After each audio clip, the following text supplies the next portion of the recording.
റിയൽമിയുടെ Realme 13 5G എന്ന പുതിയൊരു smart phone Indian മാർക്കറ്റിൽ ലോഞ്ച് ചെയ്യാൻ പോകുന്നുണ്ട്. ഓൾറെഡി റിയൽമി 13 സീരീസ് ഇന്ത്യൻ മാർക്കറ്റിൽ വരാൻ പോകുന്നു എന്നുള്ള കാര്യം അവർ ഒഫീഷ്യലായിട്ട് ടീസ് ചെയ്തിട്ടുണ്ട്. എന്തായാലും ഇതിൽ റിയൽമി 13 5G എന്ന ഫോണിന്റെ ഫീച്ചേഴ്സിനെ പറ്റിയിട്ടുള്ള പല കാര്യങ്ങളും അറിയാൻ കഴിഞ്ഞിട്ടുണ്ട്. എന്തായാലും ഈ ഒരു വീഡിയോയിൽ നമ്മൾ നോക്കാൻ പോകുന്നത് റിയൽമി 13 5G എന്നുള്ള സ്മാർട്ട് ഫോണിനെ പറ്റിയിട്ടാണ്. നമ്മൾ ആദ്യം ഫീച്ചേഴ്സും കാര്യങ്ങളൊക്കെ നോക്കുകയാണെന്നുണ്ടെങ്കിൽ ഡിസ്പ്ലേ കാര്യത്തിൽ ഈ ഒരു സ്മാർട്ട് ഫോണിൽ 6.72 ഇഞ്ചിന്റെ ഫുൾ HD പ്ലസ് ഡിസ്പ്ലേ വന്നേക്കാം. LCD പാനലുമായിട്ടായിരിക്കും ഈ ഒരു സ്മാർട്ട് ഫോൺ വരിക. നല്ല ഡിസ്പ്ലേ ഒന്നും വരാൻ ചാൻസ് ഇല്ല. പഞ്ചോൾ ഡിസൈൻ ആയിരിക്കും ഇതിൽ വരിക. പഞ്ചോൾ വരിക ടോപ്പ് സെൻറ്റർ ഭാഗത്തായിട്ടായിരിക്കും. പിന്നെ 120 ഹെർട്സിന്റെ റിഫ്രഷ് റേറ്റും കാര്യങ്ങളൊക്കെ ഇതിൽ സപ്പോർട്ട് ചെയ്യുന്നതായിരിക്കും. ഇപ്പം പഴയ റിയൽമി 12 5Gയുടെ കാര്യം നോക്കുകയാണെന്നുണ്ടെങ്കിൽ അതിലും ഏകദേശം ഇതേ സെയിം ഡിസ്പ്ലേ ഫീച്ചേഴ്സ് ഒക്കെ തന്നെയാണ് വന്നിട്ടുള്ളത്. അപ്പം ഡിസ്പ്ലേയുടെ കാര്യത്തിൽ കാര്യമായിട്ടുള്ള അപ്ഗ്രേഡ്സ് ഒന്നും വന്നോളണം എന്നില്ല.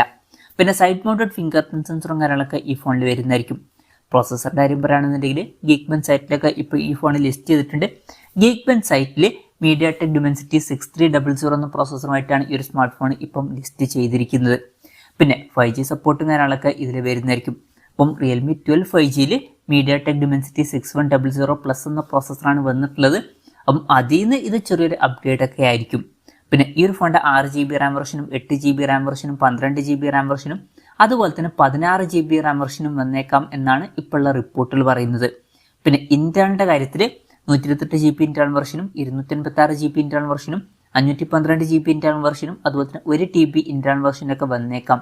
പിന്നെ ഇതിൽ വരുന്ന 12GB റാം വെർഷനും 16GB റാം വെർഷനും അതുപോലെ തന്നെ 512GB ഇന്റേണൽ വെർഷനും 1TB ഇന്റേണൽ വെർഷനൊന്നും ഇന്ത്യയിൽ ലോഞ്ച് ചെയ്തോളണമെന്നില്ല. ചിലപ്പോൾ ചൈനീസ് മാർക്കറ്റിൽ ലോഞ്ച് ചെയ്തേക്കാം. പക്ഷേ ഇന്ത്യൻ മാർക്കറ്റിൽ ആ ഒരു വെർഷൻസ് ലോഞ്ച് ചെയ്യാൻ ചാൻസ് ഇല്ല. പിന്നെ മെമ്മറി എക്സ്പാൻഡ് ചെയ്യണമെന്നുണ്ടെങ്കിൽ മെമ്മറി കാർഡ് സ്ലോട്ടും കാര്യങ്ങളൊക്കെ ഇതിൽ വരുന്നതായിരിക്കും. LPDDR4Xന്റെ റാമും UFS 2.2 സ്റ്റോറേജ് ടൈപ്പും കാര്യങ്ങളൊക്കെ ഇതിൽ വരുന്നതായിരിക്കും. പിന്നെ ഈ ഫോണിൽ സ്റ്റീരിയോ സ്പീക്കേഴ്സ് വന്നേക്കാം. 3.5mm ഓഡിയോ ജാക്കും ഈ ഫോണിൽ വന്നേക്കാം. Android 14 ബേസ് ആയിട്ടുള്ള റിയൽമി സോഫ്റ്റ്വെയർ ആയിരിക്കും ഈ ഫോണിൽ വരിക. ക്യാമറയുടെ കാര്യം പറയുകയാണെന്നുണ്ടെങ്കിൽ ഫോണിന്റെ പിന്നിൽ ഡ്യുവൽ ക്യാമറ സെറ്റപ്പ് വന്നേക്കാം. 50 MP മെയിൻ ക്യാമറ സെൻസറും അതുപോലെ തന്നെ 2 MP ഒരു സെൻസറും ഇതിൽ വന്നേക്കാം. ഇപ്പം പഴയ റിയൽമി 12 5Gയുടെ കാര്യം പറയുകയാണെന്നുണ്ടെങ്കിൽ അതിൽ 108 MP മെയിൻ ക്യാമറ സെൻസറൊക്കെ ആയിരുന്നു വന്നിട്ടുണ്ടായിരുന്നത്. പിന്നെ ഫ്രണ്ടിൽ 16 MP സെൽഫി ക്യാമറ വന്നേക്കാം. പഴയ വെർഷനിൽ 8 MP സെൽഫി ക്യാമറ ആണ് വന്നിട്ടുള്ളത്. അപ്പം ക്യാമറയിൽ അൾട്രാ വൈഡ് ആംഗിൾ ലെൻസ് ഒന്നും വരാൻ ചാൻസ് ഇല്ല. അത്യാവശ്യം തിരക്കില്ലാത്ത ബേസിക് ആയിട്ടുള്ള ഒരു ക്യാമറ സെറ്റപ്പ് ആയിരിക്കും ഇതിൽ വരിക. ബാറ്ററിയുടെ കാര്യം പറയുകയാണെന്നുണ്ടെങ്കിൽ 5000 mAh ബാറ്ററി ഈ ഫോണിൽ വരുന്നതായിരിക്കും. 45 വാട്ടിന്റെ ഫാസ്റ്റ് ചാർജ് സപ്പോർട്ടും ഇതിൽ വന്നേക്കാം. അപ്പം അത്യാവശ്യം തിരക്കില്ലാത്ത ഒരു ചാർജിങ് സ്പീഡും ഇതിൽ വരുന്നതായിരിക്കും. പിന്നെ Type-C ചാർജിംഗ് പോർട്ടുമായിട്ടായിരിക്കും ഈ ഒരു സ്മാർട്ട് ഫോൺ വരിക.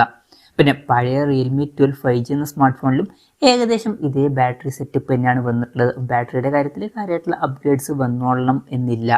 അപ്പം ഇതൊക്കെയാണ് ഫീച്ചേഴ്സിനെ പറ്റി പറയാനുള്ള കാര്യങ്ങൾ. ലോഞ്ച് ഡേറ്റിൻ്റെ കാര്യം പറയുകയാണെന്നുണ്ടെങ്കിൽ അതിനെ പറ്റിയിട്ടുള്ള കാര്യങ്ങളൊന്നും ഇപ്പം പറയാൻ കഴിഞ്ഞിട്ടില്ല.